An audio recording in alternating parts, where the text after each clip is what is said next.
നമ്മുടെ ജനസംഖ്യയുടെ ഏറ്റവും വലിയ ഡിവിഡൻഡായി മാറേണ്ട, ഈ സ്റ്റേറ്റിൻ്റെ ക്രീമായി മാറേണ്ട കുട്ടികളാണ്. ഞങ്ങളുടെ എല്ലാവരുടെയും ആഗ്രഹം നിങ്ങൾ എല്ലാവരും കാനഡയിലേക്കോ ജർമ്മനിയിലേക്കോ ബ്രിട്ടനിലേക്കോ ഒന്നും പോകാതെ കേരളത്തിൽ തന്നെ ഭൂരിഭാഗം പേര് ഇവിടെ ഉണ്ടാകണമെന്നാണ്. ഈ വേദിയിലിരിക്കുന്ന ഞങ്ങൾ എല്ലാവരും അതിന് ഉത്തരവാദികളാണ്. നിങ്ങൾ പോകുന്നതിന്, നിങ്ങളെ പോകാതെ ഈ കേരളത്തിൽ നിർത്തിയാൽ നമ്മുടെ ഈ സംസ്ഥാനത്തെ എവിടെയെല്ലാം നമുക്ക് കൊണ്ടുചെന്ന് എത്തിക്കാൻ കഴിയും എന്നത് യാതൊരു സംശയവുമുള്ള ഒരു കാര്യമല്ല. ഞാൻ എപ്പോഴും ഭയപ്പെടുന്നത് കുട്ടികളെല്ലാം നമ്മുടെ കേരളത്തിൽ നിന്ന് പോയി കേരളം ഒരു വൃദ്ധസദനമായി മാറുമോ എന്നുള്ള പേടിയാണ്. ഒരിക്കലും ഉണ്ടാകരുത്.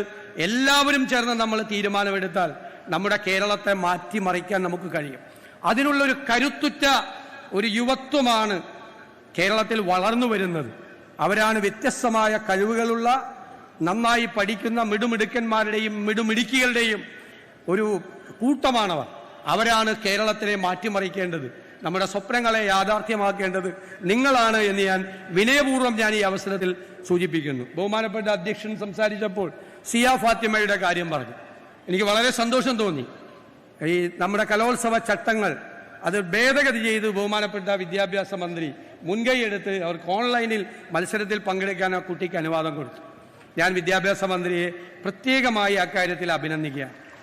കാരണം നമ്മുടെ ഗവേണൻസ്, ഗുഡ് ഗവേണൻസ്, നല്ല ഭരണം എന്ന് പറഞ്ഞാൽ അതിൻ്റെ ഏറ്റവും വലിയ കമ്പോണൻ്റ് എന്ന് പറയുന്നത് എമ്പതിയാണ്.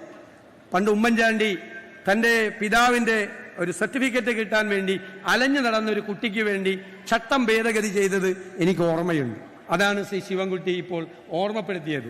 തീർച്ചയായിട്ടും നമ്മുടെ ജനാധിപത്യം എന്ന് പറയുന്നത് വെറുതെ പരസ്പരം തമ്മിലുള്ള യുദ്ധത്തിനപ്പുറം നമ്മൾ തമ്മിലുള്ള ഡിസ്കോഴ്സാണ്. ചിലപ്പോൾ നമ്മൾ സംവാദങ്ങൾ വേണ്ടി വരും, നമ്മൾ ചർച്ചകൾ വേണ്ടി വരും. അതിനെല്ലാം അവസാനം ഒരു ഔട്ട്കം ഉണ്ടാവണം. എന്താണ് ഒരു ഔട്ട്കം? ഒരു ഗുണപരമായൊരു മാറ്റം ഉണ്ടാകണം. അത് കേരളത്തിന് പ്രയോജനം ചെയ്യണം.